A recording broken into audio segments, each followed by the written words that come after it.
So, Good Friday. Another lockdown on Ontario. What's this, the 4th?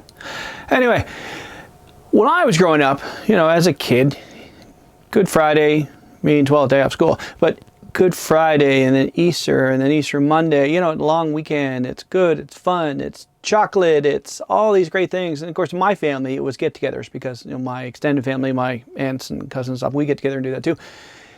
But as I've aged now, I still do the Easter stuff with the candy because, well, I had kids. But now the biggest thing for me now is Easter to me is the Ten Commandments.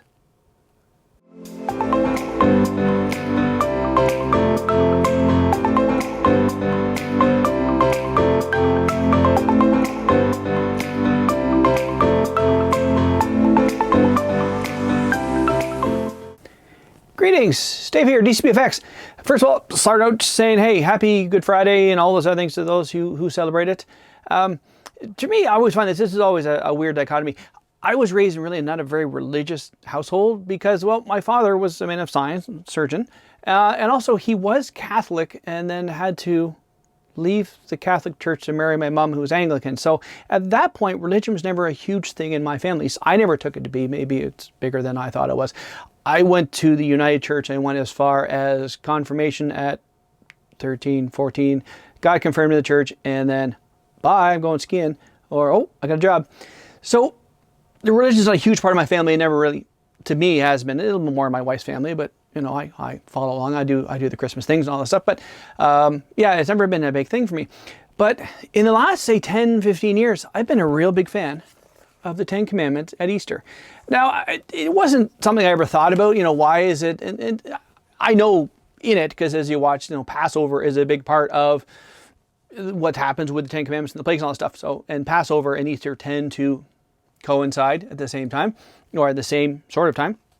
But as I'm reading, it was a big thing for a lot of families, especially in the States, where ABC, we play in Ten Commandments, Easter. But for me, this weekend is when I pop it in, and it's a 3-hour. I do the 56 version, Cecil B. DeMille, that huge version.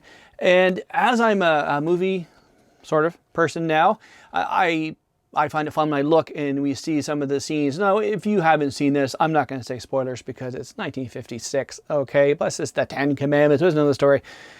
At one point when we have the big reveal of Moses and the treasure city for the Pharaoh, as they pull past the drape, you see all the great monuments. You can see the blue coming off of Charlton Heston's legs, because obviously they blue screen the whole thing.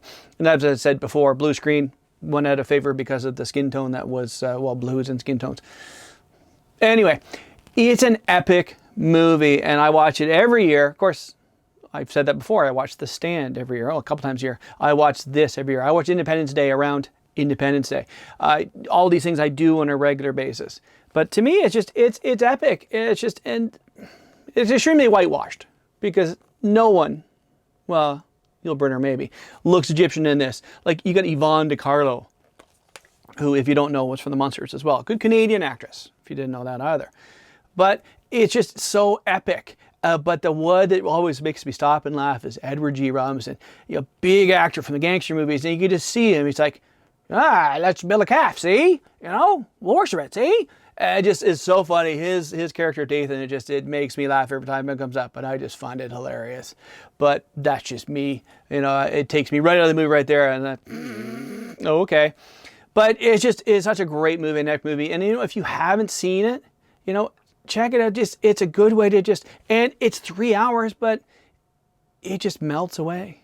In fact, it's so great.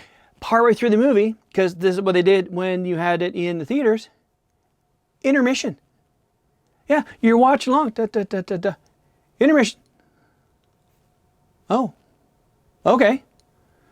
And not in the fun and, in tongue-in-cheek way that they did it with, they say, Strange Brew or things like that, or Monty Python. But it is an actual, and it's intermission. So, the disc stops and it plays intermission.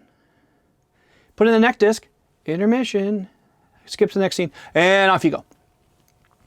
So if you haven't seen it, rent it, borrow it. Big, I got this at Walmart years ago. It wasn't expensive. I think it was it's 3 movies. It's the original 1932 silent film, and then the 1956 Academy Award winning film.